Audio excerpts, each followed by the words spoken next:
Okay, I think I'm finally ready to go live.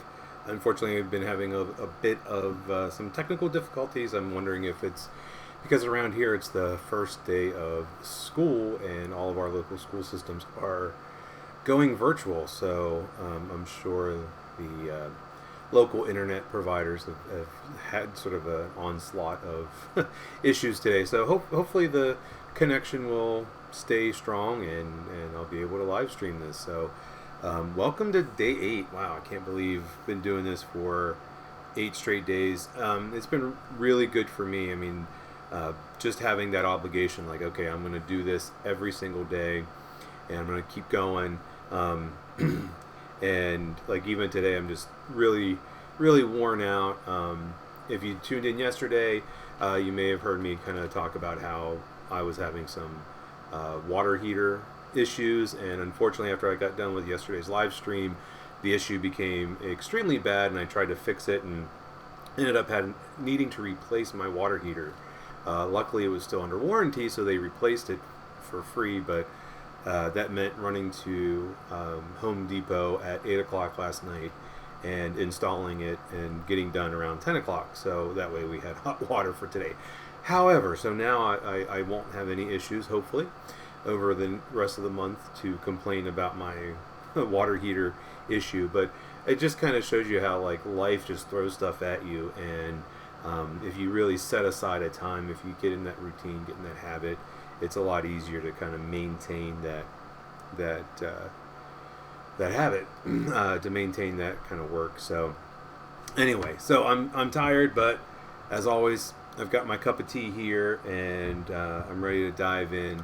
So a few of you are on now, so if you want to pop into the comments and say hi and let us know where you're tuning in from, that's awesome. If not, that's fine too. So today's day 8. I'm still kind of just trying to be intuitive. However, today I thought about this a little bit before I started live streaming. So I was thinking like I wanted to do an image transfer, and so I'm going to start off by doing that. Now, if you're interested, I'm doing an image transfer class with all kind of different image transfer techniques later in September. So you can always check that out.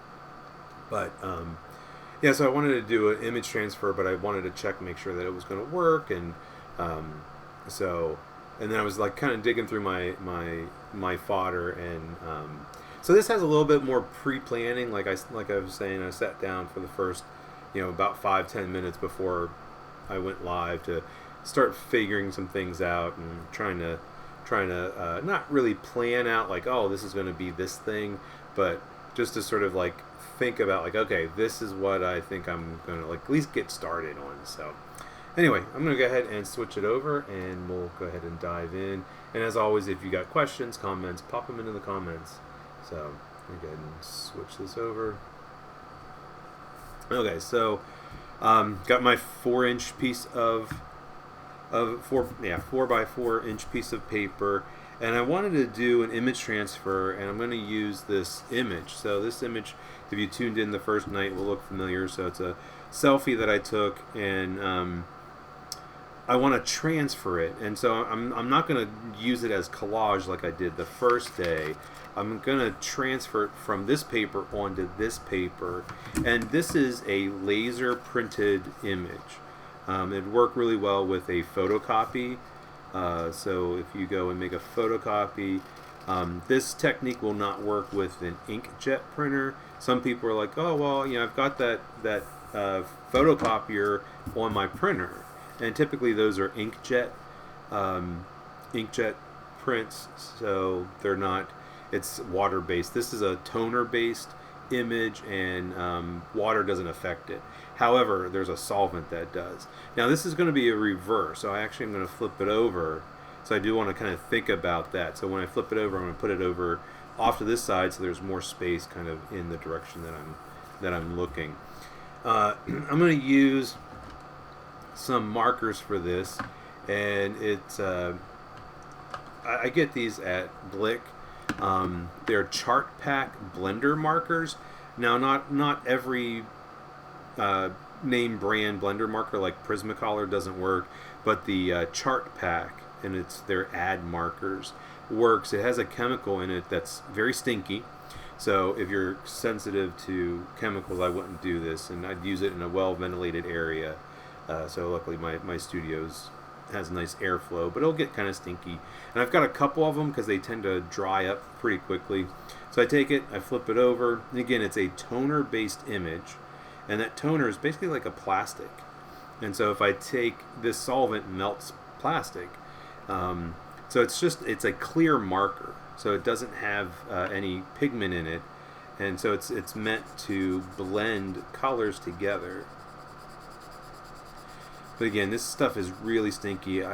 I'm old enough to remember magic markers, and when I was in high school, that's kind of whenever they were starting to phase them out. But I just remember walking into art class, and the whole classroom using these markers, and it just has that old school magic marker scent.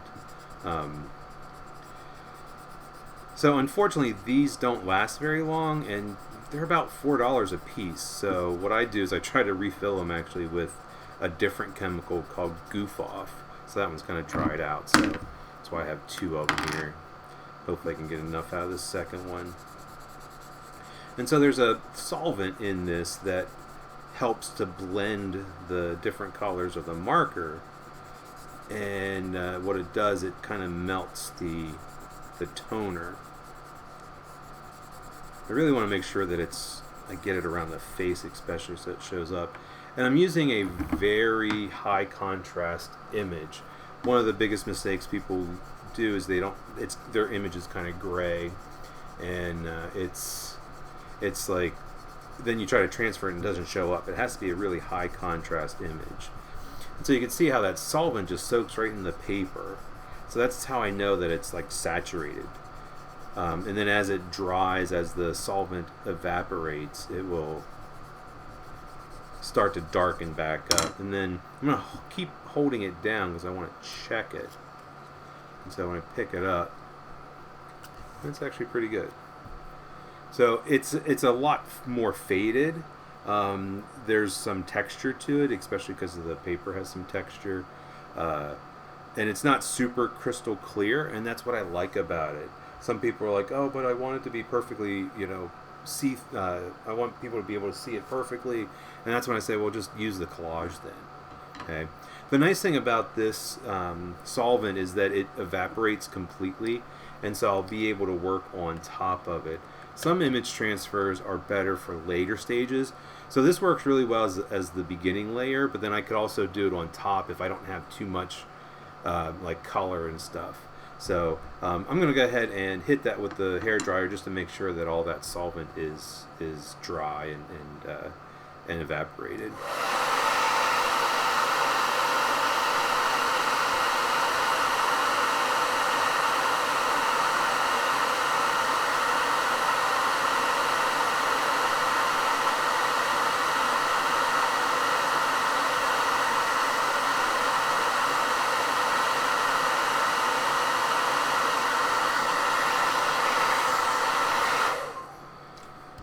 Alright, so I was just kind of checking out the comments as I was drawing that, and so it's good to see a lot of familiar names, a lot of people coming back, so that's always awesome.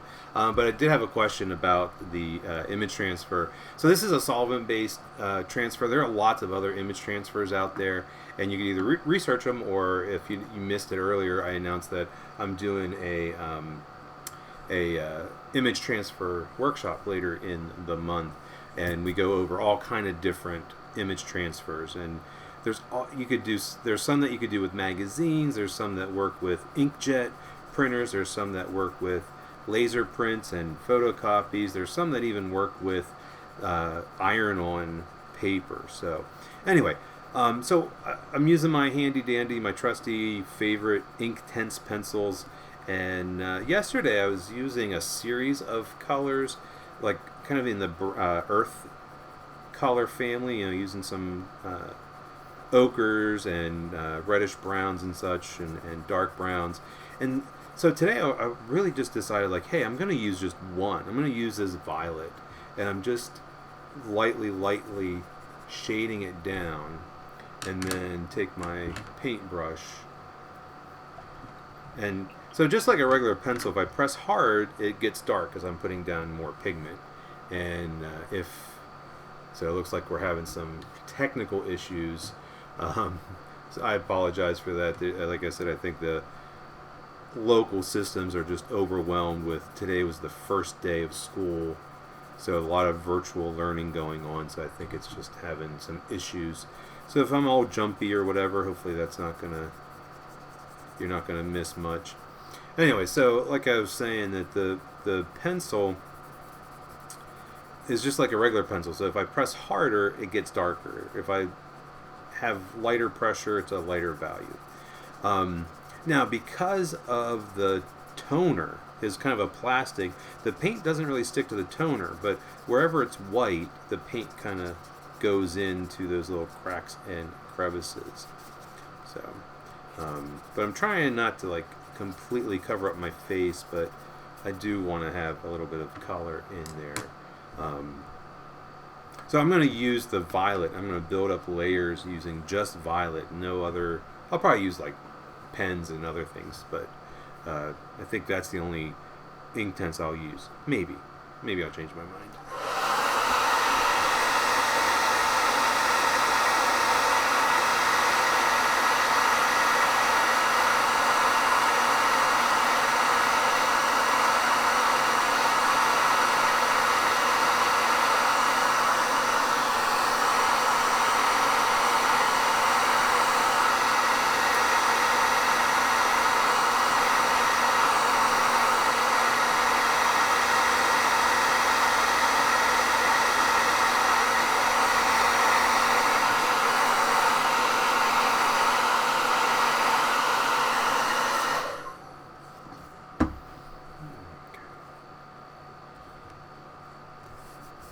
So again, just we're running into some technical difficulties. So if things kind of cut out and you miss things, or you can't get on, or you lose the feed, or if I lose the feed, however that works, I am recording it, and it will be on Facebook. But then also I'm recording it to my computer, and I put it on YouTube. So I know a lot of folks are tuning in on YouTube.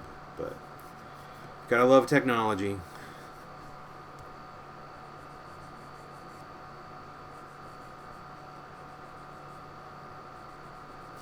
Okay.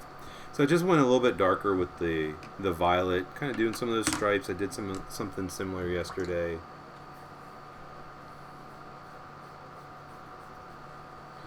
You can just see how those lines just kind of show up. They're just a little bit darker, a little bit more pigment down, pressed a little bit harder.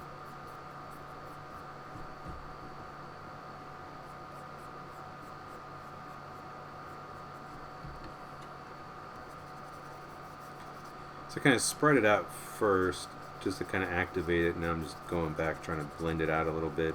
I don't want to blend it out too much. I do want to keep those lines.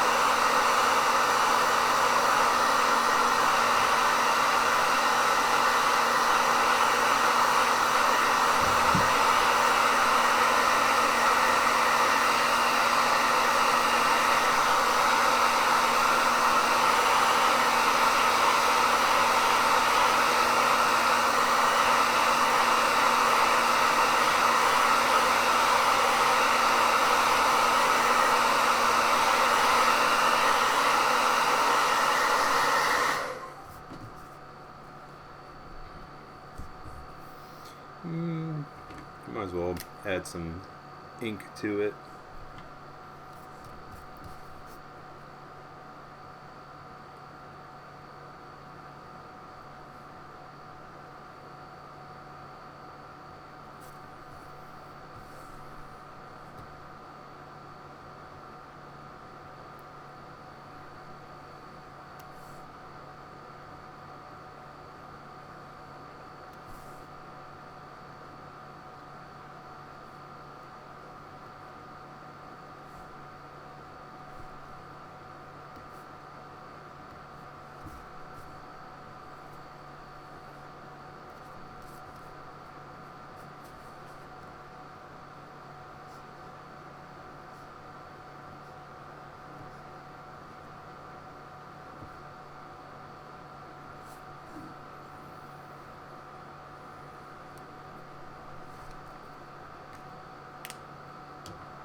So I've been using a lot of geometric shapes the last few days, so I think I'm going to go a little bit more organic, kind of doing, they're kind of oval-like, but they're not geometric ovals, just to try something a little bit different.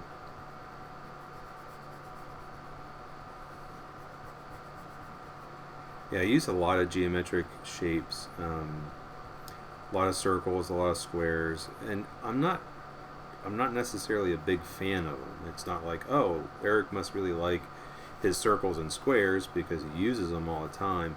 I, I, I don't like them so much because they're very precise. Um, but I find I come back and I use them again and again. I think more because of the structure, because they create a lot of structure. But I also kind of think about like personality wise, like I think the reason that I use them is that I like to have structure. I like to have that. Um, you know, I try to stick to a routine every day, especially here in September. I've been getting up and trying to walk every day, and just kind of, and again, coming doing live streams every day, just trying to get into that routine. So I like that, but then part of me doesn't like the routine either. It's like I kind of like just having a day where I just wing it as I go. So I think that comes across in my art, that there's this push and this pull about like, oh, I want structure, but yet sometimes I feel like I get too much. And so that's one of my hopes from doing this 30-day project, is that, okay, I can do 30 small pieces of art and maybe start to figure something out, like, is there a balance between the geometric structured shapes and the less structured organic shapes that I also like. I think that's why I do a lot of mapping lines, the topographies and the road-like things, and just I think it's helps to kind of contrast the geometric.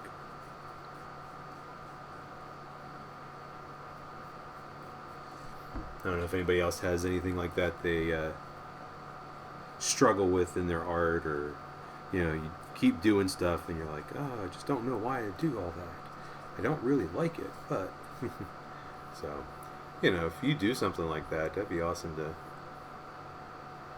to hear about, if you want to share.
I think I'll stick to the cool color scheme, maybe put in some blue.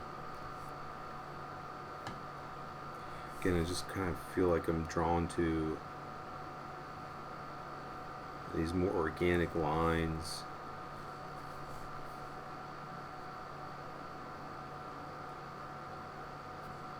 Of course, I naturally think about rivers and creeks and streams when using the blue.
One of the things that I've noticed over the years is that when I do lines like this, I'm just going back, I'm thickening them so that they are more visible, making them bold.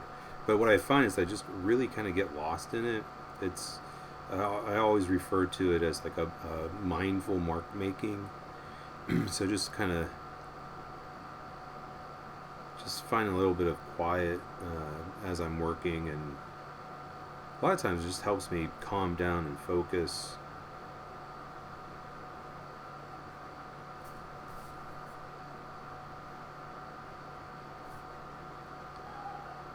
And I just try to go slow. I'm not trying to rush it.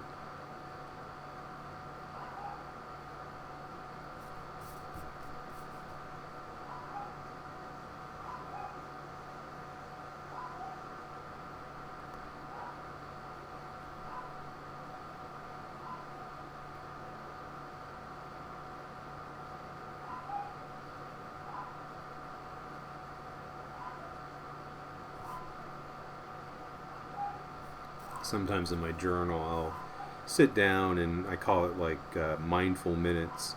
And I'll sit down and set a timer for about 15 minutes and just kind of look through my journal and find a spot where I can sit and just kind of do this kind of mark making. Just something that's slow and repetitive and it's very relaxing, very meditative.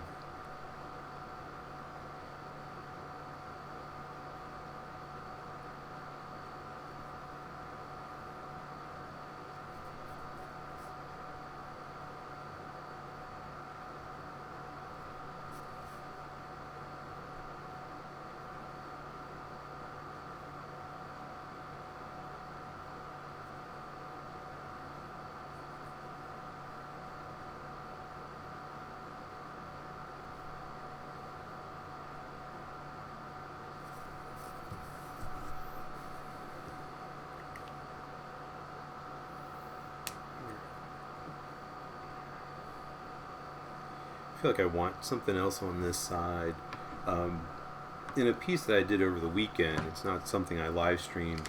I discovered well, I didn't discover them. These are bingo cards from like a fundraiser that my wife and I went to, and at a local brewery for some animal rescue organization that we support.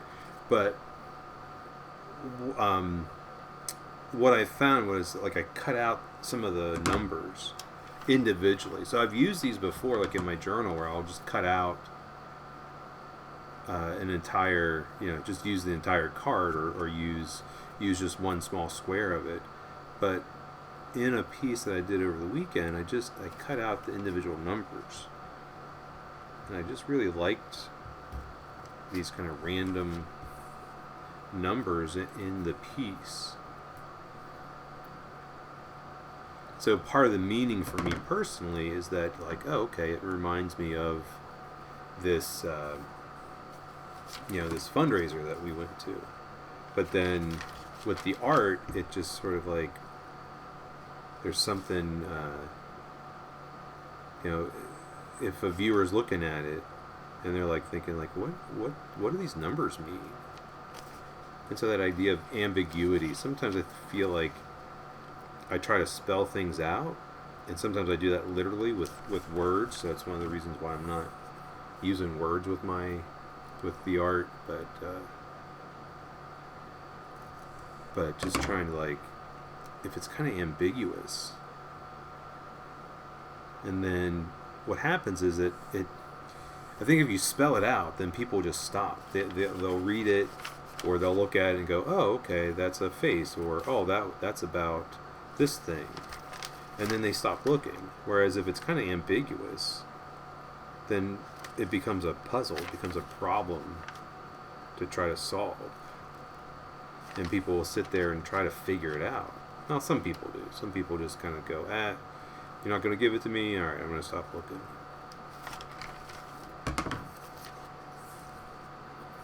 So like, taking out of context, who would know that those are numbers from bingo? It's like, oh, they're just kind of random numbers.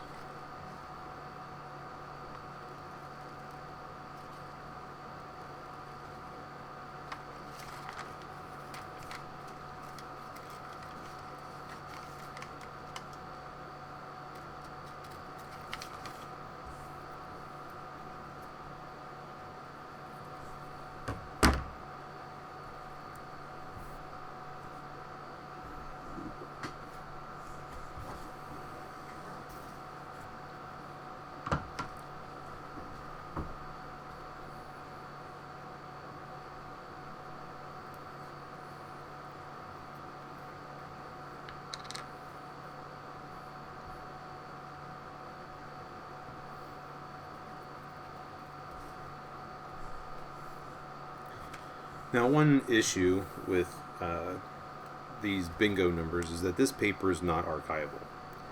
And using that solvent to do the image transfer might cause some issues. I don't know. I don't know the long-term effects of the solvent on paper and such. But I never worry about archival quality. I really just don't.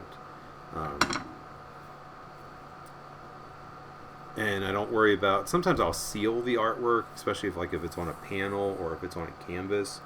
But something like this, it's a small piece of artwork. It's gonna last. Yeah, the paper might age, might change because of the acid in it, but I'm not worried about that.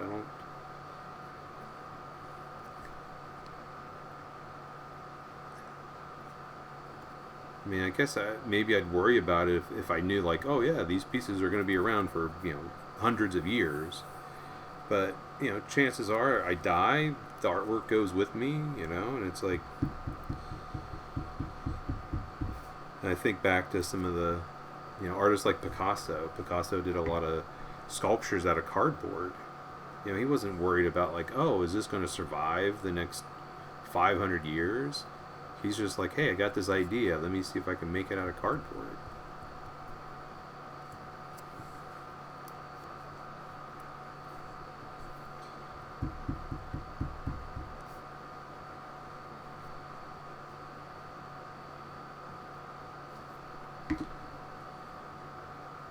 But I do know that there are some people that, the archival quality of papers and such is important to them.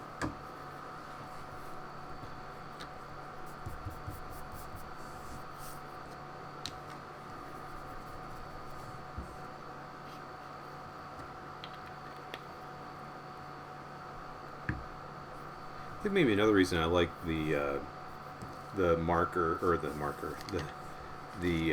numbers is that it's it's representative of language, but it's not using letters. I'm not spelling out some kind of significant meaning with it. I'm not putting in a theme or anything like that. But it's kind of there. You know what? I think I'll dry the glue before I use the pen.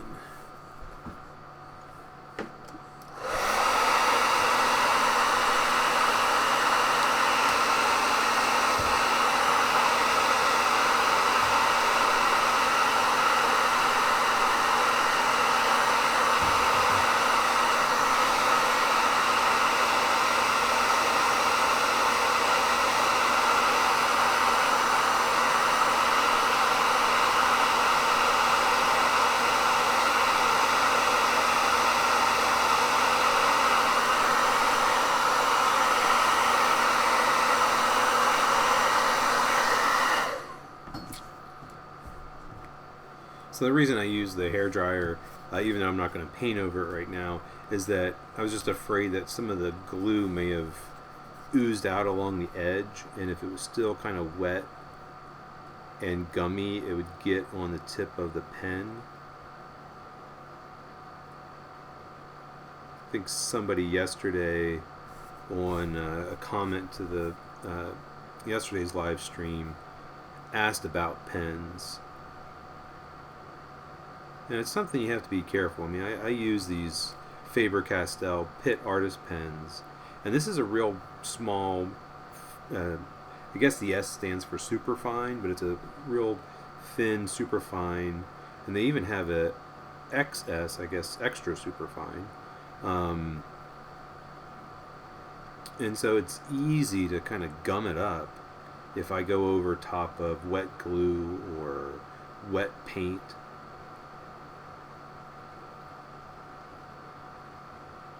But I think the person was specifically asking about, about drawing over acrylic paint.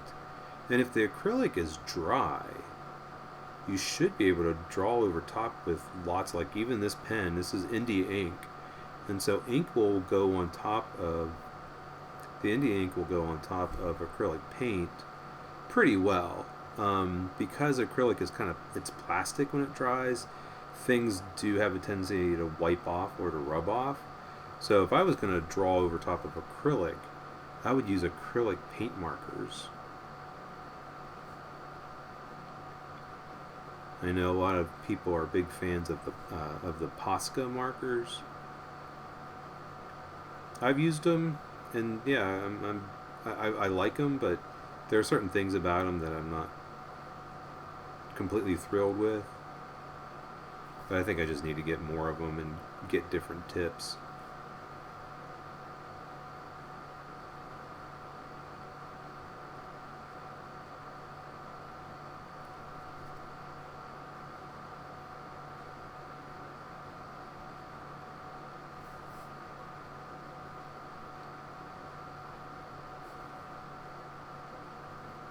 I feel like I got some glue on that tip.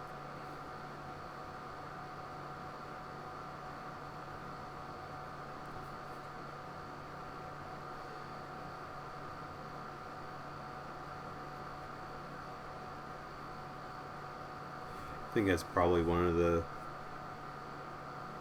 biggest issues that mixed media artists have, is that unfortunately when you're mixing your media, mixing your materials, some of those materials will clog and do harm to other materials as you try to use them.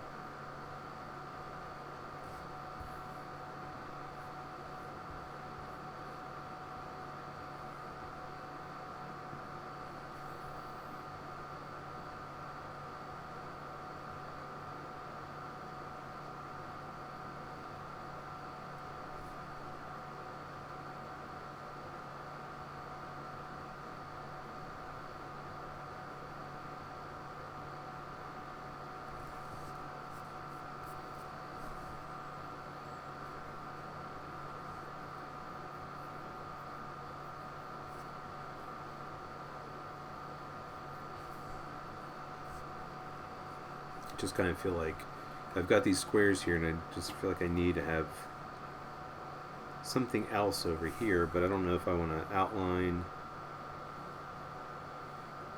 the big rectangle. I think so.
So just thought I'd bring in a different color, but yet this pink ties in with the purple. So it's going to add a little bit of contrast, but still relates.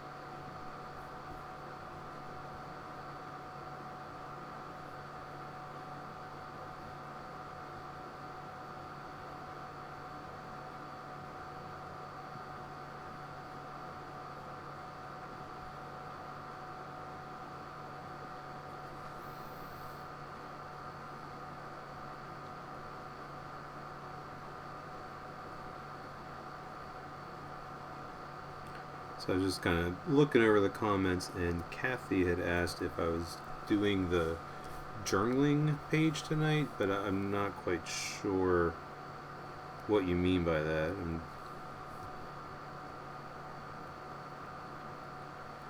Yeah, my goal with the live streams is just to, I'm sticking with these 4-inch by 4-inch little mixed media papers.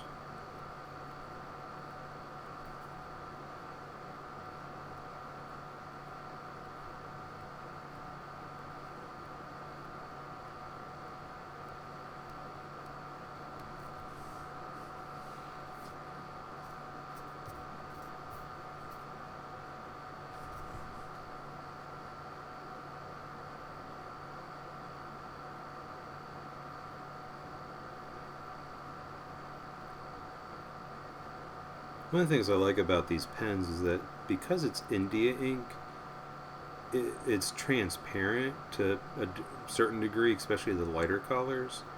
Um, and so it shows up, but yet it'll still kind of show what's underneath. And I like that because, like, right now I've been just concentrating on putting these pink stripes around the image of me, and it's giving that area sort of a pink hue, just kind of making it a little bit more pink without, and it doesn't cover up everything. so the blue lines and the purple shapes underneath show. When you get into using acrylic markers, acrylic paint markers and such, they tend to be more opaque, which is great whenever you want to cover something.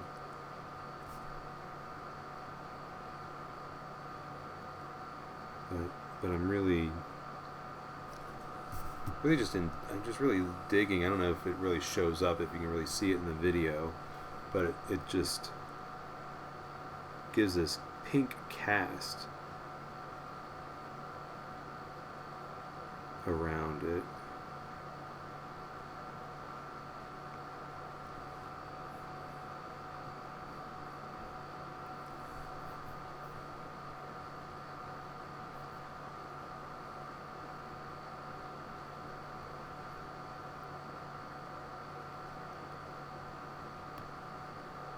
Alright, so Linda had a question about the Uhu glue stick, and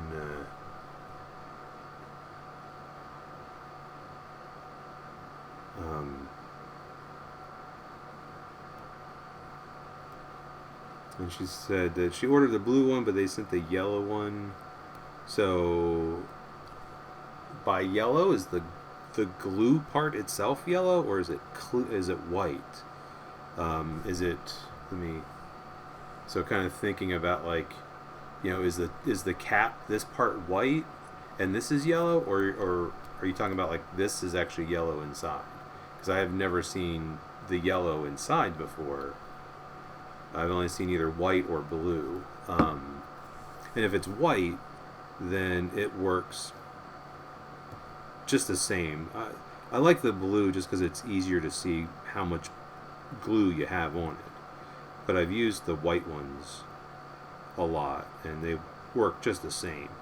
Just they're not blue, but that dries. The blue dries totally clear, which is nice.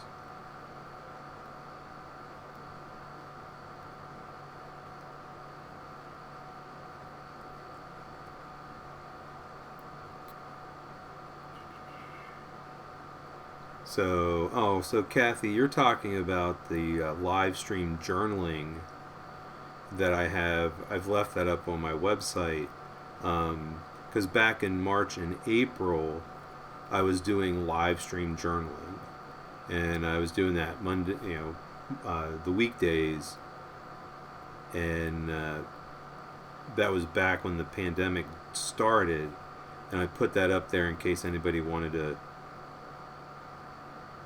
chip in and give me some money for doing that's when everything was getting canceled, so I was very like, okay, what's going to happen with my future here. So yeah, that was just March and April, and if that's not clear on there, I need to take a look at that because I haven't really looked at it in a while. But those videos are still up, so occasionally some people will throw some money at me for that. But yeah, so if you're interested in seeing those are all either here on Facebook or on my YouTube channel. Okay.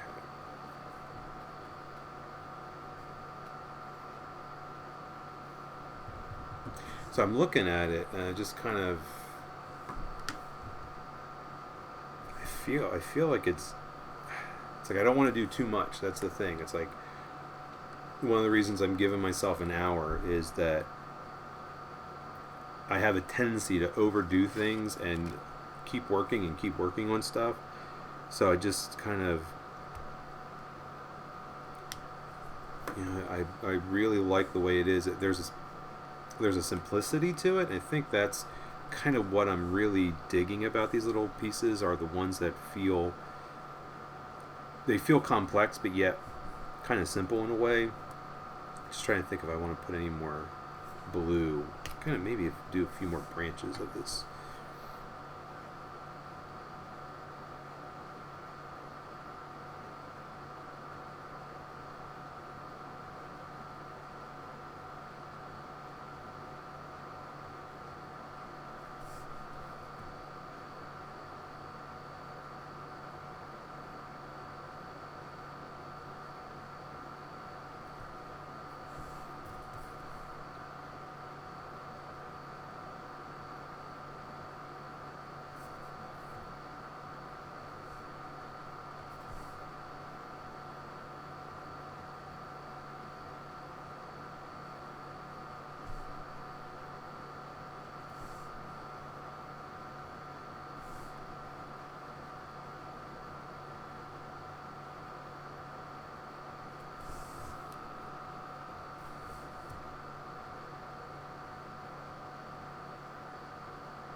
think there's one more thing I want to add. I'm just kind of thinking about this.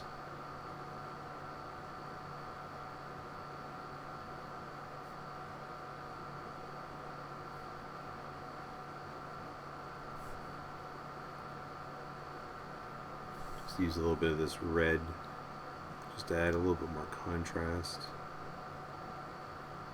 Since I did it up here, I think I want to do it down here as well, just to help balance it out.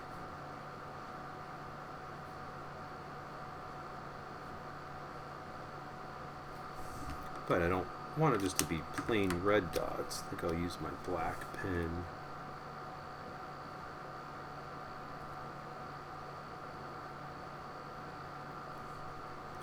And draw little circles around it.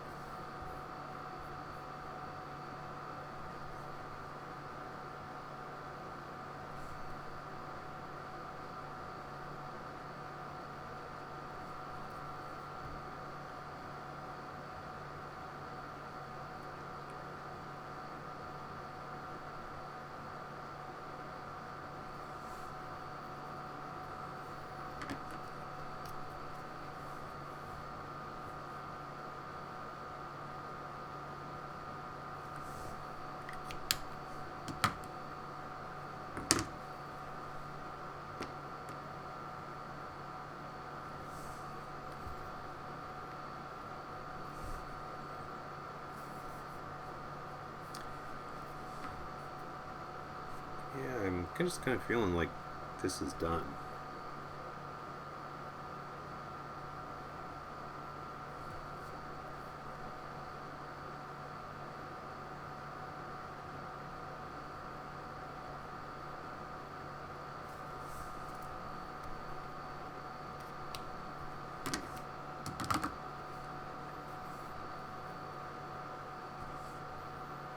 Yeah, I think so.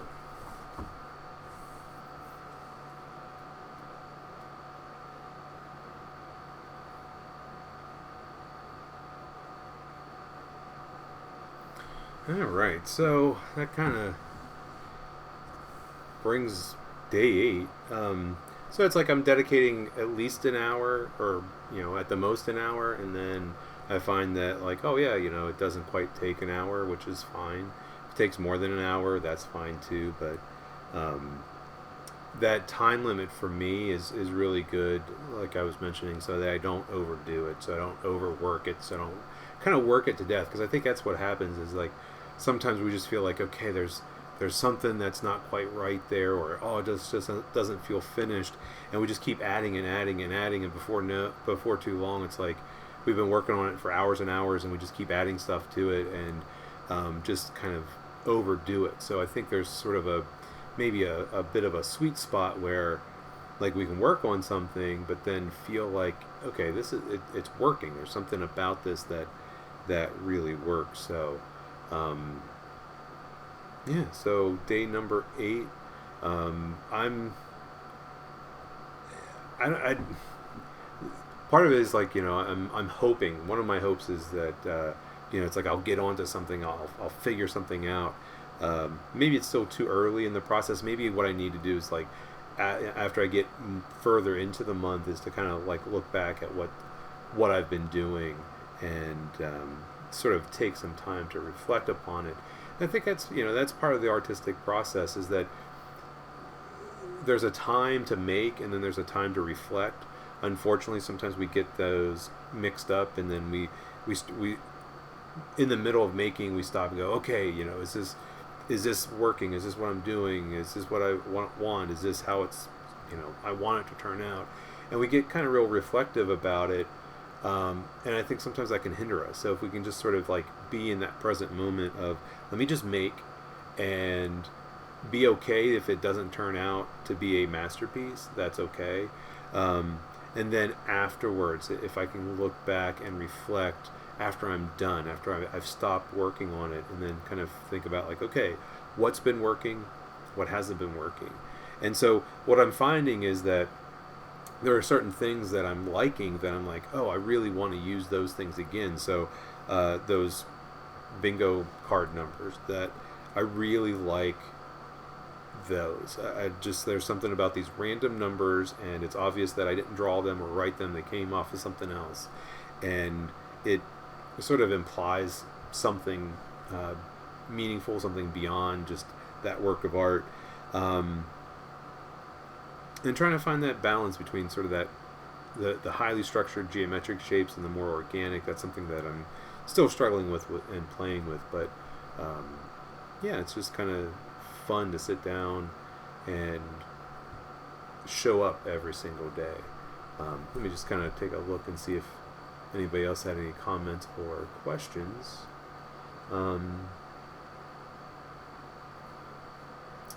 Don't see anything else, any new questions.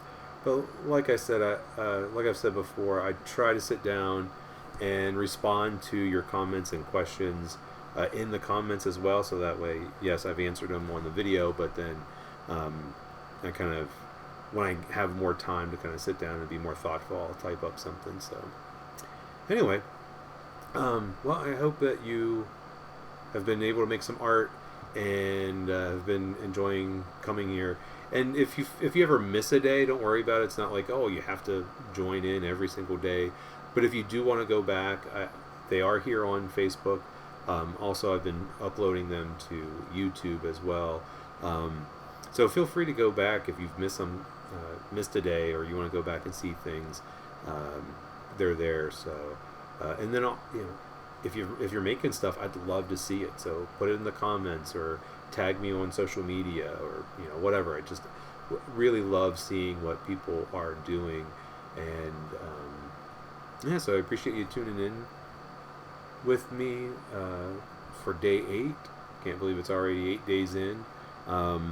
Join me tomorrow, same time, 4 p.m., and I will be working on another piece. So anyway, if you guys have any questions, feel free to put them in the comments. Feel free to email me or direct message me, and I will see you all later. Thank you so much.